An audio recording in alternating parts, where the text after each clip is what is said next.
can show you what love's supposed to feel like. I can show you.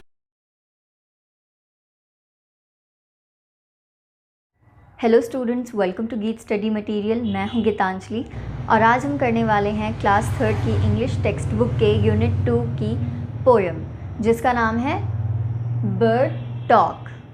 तो poem को start करने से पहले मैं आप सबसे रिक्वेस्ट करना चाहूँगी, अगर आप मेरे चैनल पे नए हैं और मेरी वीडियो को फर्स्ट टाइम देख रहे हैं तो प्लीज़ मेरे चैनल को सब्सक्राइब करना ना भूलें और साथ में ही बेल आइकन ज़रूर प्रेस करें जिससे मेरी आने वाली हर वीडियो की नोटिफिकेशन आप तक सबसे पहले पहुँचे।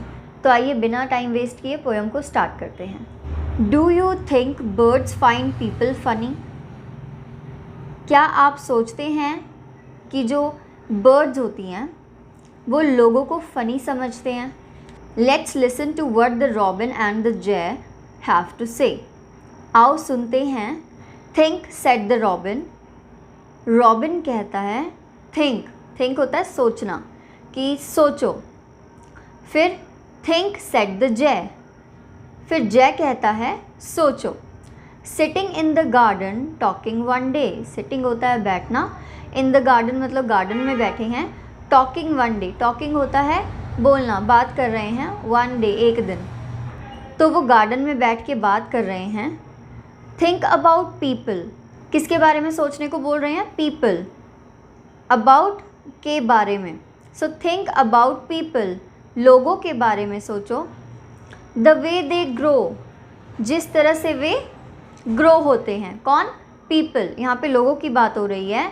रॉबिन एंड जे जो कि दो बर्ड्स हैं वो आपस में बात कर रहे हैं एक गार्डन में बैठ के, और वो कह रहे हैं थिंक अबाउट पीपल, लोगों के बारे में सोचो। द वे दे ग्रो, वे होता है रास्ता या उस तरह से, कि मतलब जो पीपल हैं, जो लोग हैं, वो किस तरह से ग्रो करते हैं, मतलब बड़े होते हैं। दे डोंट हैव फीदर्स, उनके पास क्या नहीं होते? फीदर्स। फीदर्स क्या होते हैं? पंख। उनके पास पंख नहीं होते। एट ऑल यू नो, जैसा कि तुम्हें पता है। दे डोंट ईट बीटल्स, अब वो क्या नहीं खाते? बीटल्स। बीटल्स क्या होते हैं? ग्रुप ऑफ इंसेक्ट्स, कीड़े मकोड़े। दे डोंट ईट बीटल्स, वो कीड़े मकोड़े नहीं खाते हैं। They don't grow wings, grow मतलब होता है बढ़ना, विंग्स होते हैं पंख। तो ये बोल रहे हैं कि उनके पंख भी नहीं बढ़ते। They don't like sitting on wires and things.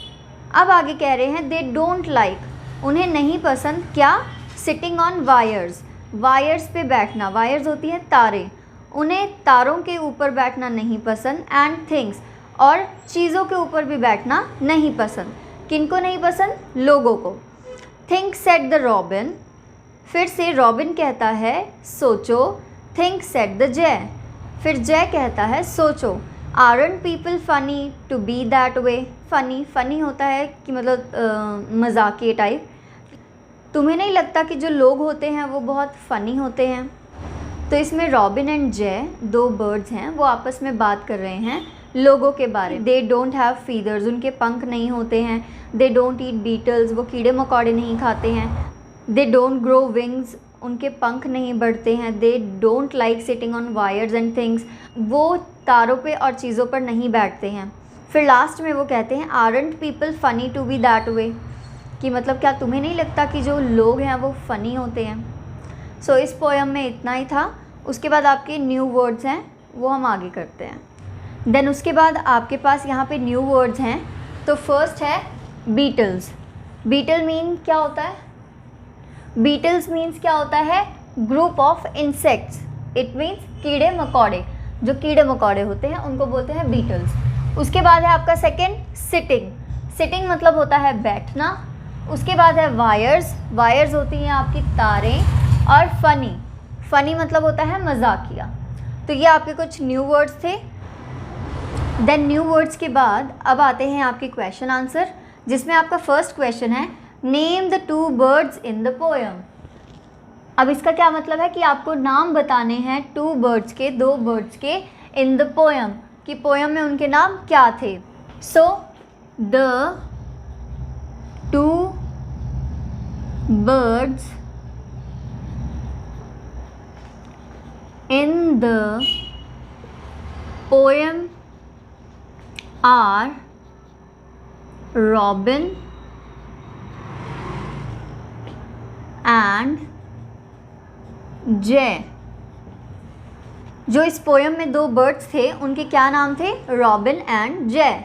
उसके बाद आपका नेक्स्ट क्वेश्चन है what are the 3 things that people can't do. आपको क्या करना है? 3 चीज़ें बतानी हैं। व्हाट आर द 3 थिंग्स, वो 3 चीज़ें कौन सी हैं दैट पीपल कांट डू, जो पीपल नहीं कर सकते, जो लोग नहीं कर सकते। तो आप यहाँ क्या लिखोगे? The people can't grow wings, eat beetles and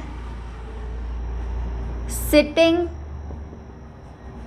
on wires।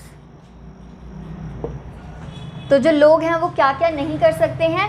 The people can't grow wings, वो पंख नहीं ग्रो कर सकते। So people can't eat beetles, वो कीड़े मकोड़े नहीं खा सकते।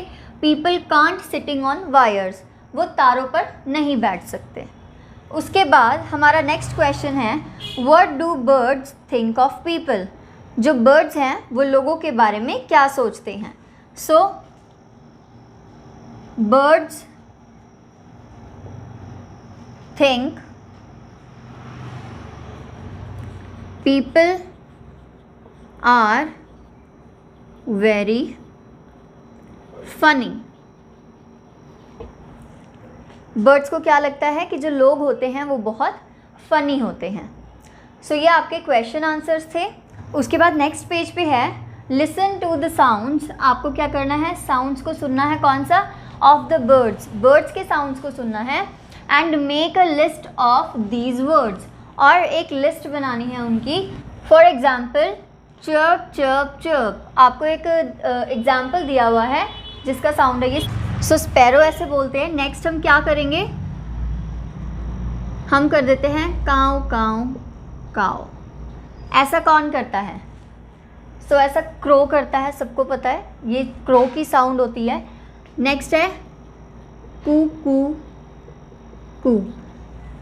ऐसे कौन साउंड निकालता है? कोयल। तो जो कोयल होती है उसकी साउंड ऐसी होती है। सो ऐसे ही आपने एक लिस्ट प्रिपेयर करनी है। आपकी बुक में जस्ट 2 ही पूछे हैं, सो मैंने 2 आपको बता दिए। उसके बाद हम चलते हैं नेक्स्ट क्वेश्चन पे। Now right 4 sentences on birds. आपको क्या करना है? 4 सेंटेंस बनाने हैं बर्ड्स पे। तो जैसे फर्स्ट है नेस्ट, तो आप क्या लिख सकते हो? Birds make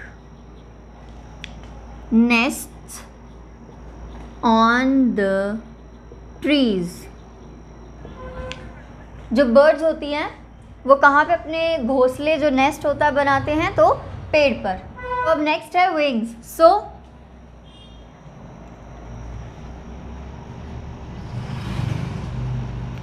birds have their wings to fly in the sky।